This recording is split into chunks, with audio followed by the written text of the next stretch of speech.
This episode is brought to you by PlayerProfiler, the Dynasty Deluxe pack.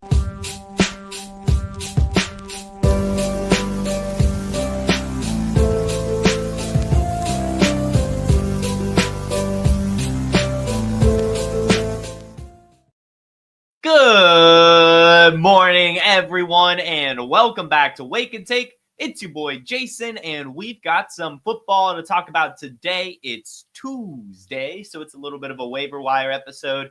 Thanks for tuning in for my waiver advice. Go ahead and take out your coffee, sit back, relax, and enjoy the show.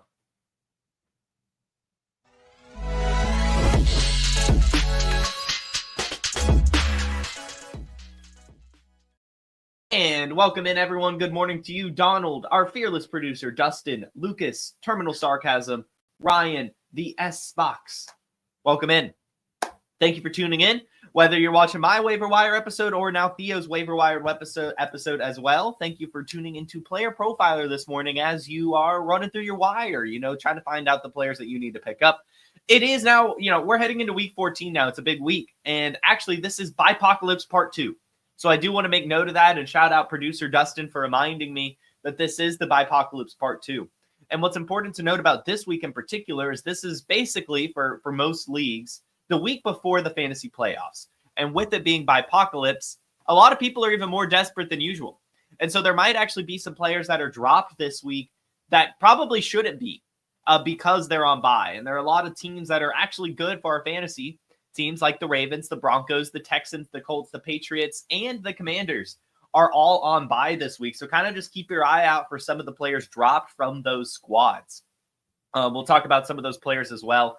But I'm curious to see, from a league-to-league basis, who ends up being dropped from these. I wouldn't be surprised if we see like a Tank Dell dropped or an Isaiah Likely or Alec Pierce dropped in more leagues or Josh Downs maybe even as he's coming off an injury or something like that. Like I wouldn't be surprised if there's someone with some actual value that gets dropped in some leagues. So just kind of keep your eye out.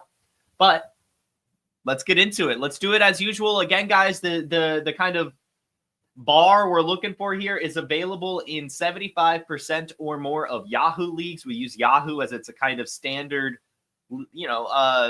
fantasy football league hosting website. It's a kind of general one. So it gets some of the casual leagues. But, as we work our way down, we find ourselves in some of the deeper leagues as well. We have 3 different categories when we're kind of going through this. I'm going to go player by player, not necessarily in any order. Well, actually, the order is, based on least available to most available. But we're going to talk, if I recommend picking this player up, if I don't recommend picking this player up, and if it's maybe just a dynasty ad if you're in a dynasty league. So without further ado, let's get right on into the waiver wire. We're going to start at the quarterback position, and we're going to keep talking Drake Maye. As long as I can talk Drake Maye, it gets, exhausting to mention, especially at this point of the season. It's the same players pretty much, but at quarterback, Drake Maye. We keep talking Drake Maye, and he keeps not being added enough. He needs to be rostered in every single quarterback league. He's probably rostered in every Superflex league, but if he's not, pick him up there as well. But he's just consistent. He gets the rush yards. He also gets the pass yards, and the Patriots find themselves in game scripts conducive to passing game success. He has more games over 15 points than under 15 points. Coming off a 20-pointer against the Colts, just needs to be rostered and can be started pretty frequently, right? Like you can rely on him in single QB leagues, especially if you're weaker at quarterback. So we just want to make sure he's added. And we want to say the same about Jameis Winston. Jameis Winston, even more available than Drake Maye, and same thing here. He slings this damn ball. There's no reason he should be on any waiver wire, even if it's single QB, because he has the upside to throw for 500 yards and 4 touchdowns, apparently. Shout out Jameis Winston, even if he does lose, right? 497 yards and 4 touchdowns. Yeah, there's 3 interceptions, but that was 35 fantasy points. That was one of the top weekly performances of the week, and he keeps doing it. He has multiple performances over 20 games now. 3 out of his 5 games starting, he has over 20 points, and he throws the ball so much. So you've got to add him in single QB, and you can rely on him as well.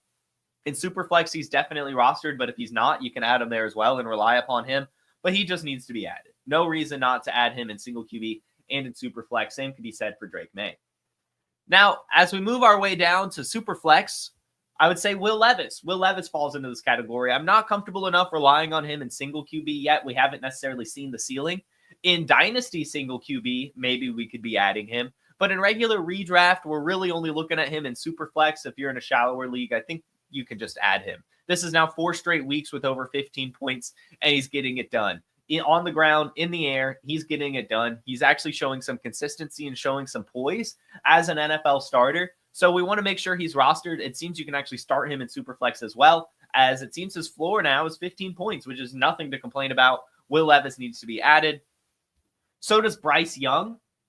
We keep talking about Bryce Young as well. We've been talking about Bryce Young. We never stopped talking about Bryce Young. Even when Andy Dalton was starting, we said if he's dropped in your dynasty leagues in particular, but even in Superflex, I wouldn't mind picking him back up, as I thought we would see him again, and he would show some confidence that had been built, and he's doing that. He just put up over 20 points against the Buccaneers, almost 300 yards with no turnovers. He had 2 touchdowns. You love to see it. He's building and getting better consistently. It's not like he's got a high ceiling or anything like that, but he has a decent floor now, and in Superflex, you can rely upon that, especially as the kind of games get a little bit more inconsequential as the year goes on. I'm sure we could see him kind of putting up some points, especially against like the Buccaneers, the Cardinals, the Cowboys, the Eagles. These are all offenses / defenses where you're going to have to either it's a good matchup against defense, or the offense is going to be putting up points and you've got to, kind of catch up and keep passing the ball. So I like Bryce Young's rest of season schedule for Superflex. We want to go ahead and get him rostered. Michael Penix. Michael Penix needs to be added as well, as we're hearing rumblings that it might be over for Kirk Cousins in Atlanta. I don't necessarily believe it. I would be eyeing this in Dynasty more so. I don't think they're really going to pull the plug on Kirk. I don't think that makes too much sense, as they're still technically within the playoffs. So I don't think that's actually going to happen, but still he needs to be rostered in Superflex in anticipation of that. And in Dynasty single QB, you want to go ahead and add him as well, as he might end up starting next season and be a really good starter for this offense. So if Michael Penix is available in your Dynasty League, get him. If he's available in your Superflex, you want a little stash, you can do that as well. And lastly, JJ McCarthy in Dynasty Leagues. If he's available, go ahead and just throw him on your roster. I think he's going to be awesome next year for Minnesota. So that is the quarterback position. And before we go any further, I just want to let you guys know that Fast Draft is out and you need to check out the DFS. Oh, incredible news about Fast Draft. Fast Draft DFS is live. It's called the Flex 6 Frenzy. You just draft 6 guys, running backs, wide receivers, tight ends for the Sunday slate. You like Jahmyr Gibbs? You like Jackson Smith and Jigba? You like Tyrone Tracy? Draft him, draft him, draft him. And the beauty is, you can just order 5 teams, submit your rankings, and Fast Draft will email you the results. We awarded $1,000 in prizes our first week, and we're just going up from there. Soon there's going to be a select 6. No drafting at all. You just pick any 6 guys. Our DFS mantra, just say no to salaries on Fast Draft. Don't forget there's free tools on Fast Draft too. You want to get ready for startup season? We've created the best Dynasty mock draft experience there is. And if you want to play in these DFS contests, and our best ball contest for 2025 are coming very soon too, just use promo code PODFATHER when you deposit and you get a free draft. It's that easy. And you're like, oh, I already have Fast Draft. Great. Refer a friend. Have them put your username in as the promo code, and then you and your friend will both get an instant deposit match up to $25. We got DFS. We got Dynasty Mocks. We got Best Ball. It's all there for you on Fastdraft.app. Check it out. And the promo code is PODFATHER.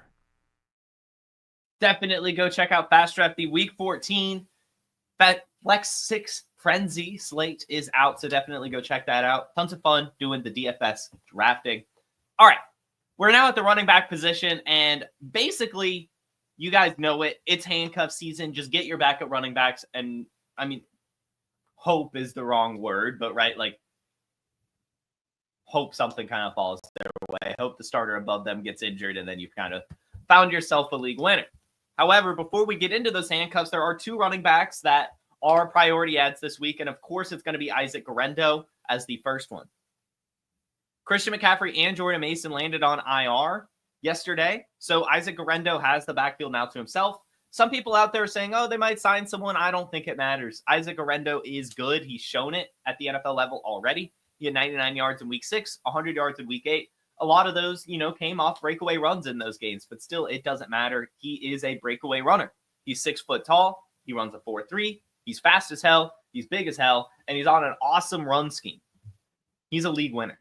And this is what we've been waiting for all season. We talked about it heading into the year. We had a hot takes, and we said, the handcuff you wanted San Francisco is not Jordan Mason, it's Isaac Guerrendo. He's the one with juice. And if he ever gets a chance, he's going to be awesome. And so if you've got any fab left, you're using it. I don't care. Yeah, Kamani Vidal might end up being something next week. I don't care. This is your chance. You don't know if there's going to be another one. Isaac Guerendo looking like a league winner. You've got to get him. If he's on your wire, add a million times. Use all your fab. I really don't care. This is what we play for. This is what we've been waiting for. Isaac Guerendo, priority ad this week. We haven't had an ad like this all year. We've had the take, right, that eventually, or that basically what would happen here is that a running back would end up being a league winner. That's what we were expecting. Last year, we noticed that the waiver wire was kind of week one with Puka Nacua and Kyron Williams. This season, there was no one. All year, really. All year, there's just been no one. It's been so quiet, and so we've been instructing to save your fab until the time is right. The time is now. Get Isaac Guerendo. And if you want to get sneaky, Chris Rodriguez Jr. with the Commanders on bye, he's not really going to be added, but he is a good running back to add as well as we head into championship season. He just had 13 carries for 94 yards and a touchdown. Yes, a lot of that is going to come because of the game script, right? But still, we saw Austin Eckler get usage in this offense next to Brian Robinson. And with no Austin Eckler now, with him on IR, you've got to get Chris Rodriguez. And Brian Robinson has been playing banged up all season. Yes, he's getting a bye week to rest now too, but there is a lot of contingent upside with Chris Rodriguez as well. He has been averaging 5 yards a carry this season, which is just phenomenal. So we want Chris Rodriguez if he's available, and you probably don't have to use any fab really on him. So go ahead and pick up Chris Rodriguez Jr., who seems to be the backup in Washington, actually getting some volume with Austin Eckler out. Now, the rest of these running backs are just going to be handcuffs, right? They're just handcuffs that we're trying to add in case something happens. And so here are the names. Trey Benson. If anything happens to James Conner, he'll be a stud. Roschon Johnson. Yes, he just picked up a concussion, but it's just a concussion. If anything happens to Swift, he would get a ton of opportunity and be awesome. Ray Davis, who we're seeing actually get usage without a James Cook injury. But we've seen him be an absolute phenom when James Cook was injured. And so if that happens again, we would see him be awesome. The good thing also with him, if he's available, is the fact that the Bills clearly use him if it snows as well in the snow game, which there's going to be more of for Buffalo. He's still got 11 carries for 63 yards and a touchdown. So you want to add Ray Davis. Kamani Vidal. Right now is the RB2, but if anything happens to Gus Edwards, he'd be a stud. Blake Corum. If anything happens to Kyron Williams, he'd be a stud. Antonio Gibson. He's getting some opportunity and looking pretty good with it right now next to Ramondre. But just imagine how good he'd be if Ramondre went down. So Antonio Gibson needs to be rostered. Khalil Herbert. If anything happens to Chase Brown, he's on a good enough offense to get some points. Jalen Wright. If anything happens to Achane or Mostert. Emmanuel Wilson. If anything happens to Josh Jacobs. Kendre Miller being activated off IR, or the practice window being being opened. So Kendre Miller has some opportunity to return this season. If anything happens to Kamara, he'd be a stud. And that's the running backs. Those are the running backs that you need to add, right? It's just backups, right? That it's just that time of year. You've got to get your backup running backs, no questions asked. Which will lead us to the wide receiver position. And basically with wide receiver, you're only adding them if you need them. That's what I say every week. Wide receiver is not like running back where you want to waste a bench spot on them. They don't have as much upside as running backs. They just don't. But if you need wide receiver help, here are some guys out there that you can pick up, starting with Nick Westbrook-Akine. He just keeps rising up the list, and he keeps scoring touchdowns. This time he scores 2 touchdowns. It's just what he does. You can rely on him, it seems. Even if he only has 2 or 3 catches, at least one of those things is a damn touchdown. So go ahead and pick him up. The Titans have a really friendly schedule to end the season as well. They play the Jaguars twice, the Bengals, and the Colts. So Nick Westbrook-Akine and Will Levis, for that matter, very important ads, especially if you need a wide receiver. Alec Pierce, only instructing to add him if you want a boomer bust wide receiver. That's all he is, but it's nice to have those. I'm a guy who likes boomer bust wide receivers. I'm not going to lie. Sometimes it's nice to just throw one in my flex and hope they help me win my week and accept the L if they don't. But Alec Pierce, if you want / needs, apparently I have the hiccups right now. You can pick him up if you want / need a boomer bust receiver. Ray McLeod in full PPR leagues only. It seems he has a decent 10-point floor. That's nothing to scoff at if you're desperate. If he's available in your PPR league, you can get him. Elijah Moore is maybe the only one I would say that you can add regardless, right? I'm actually surprised. He keeps just not being added. I don't know what it is, but he keeps being fed. And on Monday Night Football, he just had 14 targets, 8 receptions for 111 yards. That's just what he does. With Jameis Winston slinging it, all the Browns wide receivers are important to add. Elijah Moore needs to be. I'm surprised he hasn't been. His ownership percentage hasn't really changed at all. So pick him up if he's available. Cowboys wide receivers. CeeDee Lamb kind of banged up, the season getting out of hand. Brandon Cooks returning. Him, Jalen Tolbert, Kevontae Turpin. These are all if you want / if you need options. Brandon Cooks being the best option. Kevontae Turpin, the next best if you have kick return scoring. And Jalen Tolbert, I guess, right? But all of those are basically going to end up being touchdown, big play dependent, especially with Cooper Rush at quarterback. There's not a lot of volume to go around. But if CeeDee Lamb does kind of just get shut down for the season, then these guys could be important. So, I don't mind the Cowboys receivers, but for the most part, we're going to leave them in the category. Sterling Shepard. Sterling Shepard could be added as well. He's getting a consistent amount of volume in PPR leagues. If you need a receiver in a deeper league, why not? And Parker Washington, same thing. He just had 12 targets for 103 yards and a touchdown. Seems that him and Mac Jones, McCorkle have a little bit of a connection there. So why not? If you need an option, it seems he's going to be fine next to Brian Thomas Jr. And then some Dynasty ads. These are some wide receivers that you should be looking to add in Dynasty. Jalen McMillan, Adonai Mitchell, Jordan Whittington, Luke McCaffrey, Troy Franklin, Roman Wilson. Again, that's Jalen McMillan, Adonai Mitchell, Sterling Shepard, Jordan Whittington, Luke McCaffrey, Troy Franklin, and Roman Wilson. Those are some fun little options to be looking for in your wide receiver room in Dynasty only. They should hopefully have a good season next year or in year 3. I like their potential, their profile, their team. Those are some good wide receivers. Which will lead us to the tight end position. And there's not a lot. But I did see Isaiah Likely fell to 26% rostership. So if he gets dropped this week because of the bye week and you need a tight end, I would go ahead and add him. Chig Okonkwo is interesting as well. As we mentioned, Nick Westbrook-Akine and, Will Levis and this Titans having a friendly schedule to end the year. The Jaguars twice, the Bengals and the Colts. These are all top 10 matchups for tight ends. He just had 6 targets. He had 70 yards and a touchdown the week before that. With Will Levis kind of improving, it seems Chig Okonkwo is improving as well. It's a desperate tight end position. If Chig Okonkwo is available, I don't mind adding him, especially with the friendly schedule to end the year. Jatavian Sanders, he's coming off an injury. They're actually expecting him to return this week. So if he's available, I don't mind adding him. This Panthers offense is showing some signs of life, and he is a frequent target in the pass game. And then lastly, in Dynasty, Ben Sinnott and Theo Johnson, both are going to be back next year and should be hopefully good for our Dynasty rosters. We like those profiles, athletes a lot. And that's really it. We're at that time of year where it kind of just all jumbles together. Not much to say, but if you have any questions, I will now pop into the chat, see what you guys got, and we'll have, sign out a little early. Ryan, I was also eliminated. I was 17 points short of the cutoff. I would have collapsed anyway. Taysom Hill was my tight end, so him it's over. But a lot of player profilers still kicking. Hopefully, one of us brings it home. I agree. All right, let's see. Did Chris Rodriguez take McNichols' job? I think so. It seems like it. Trade for Moore in Dynasty. He's a 25 free agent. You could get Elijah Moore pretty cheap, so why not?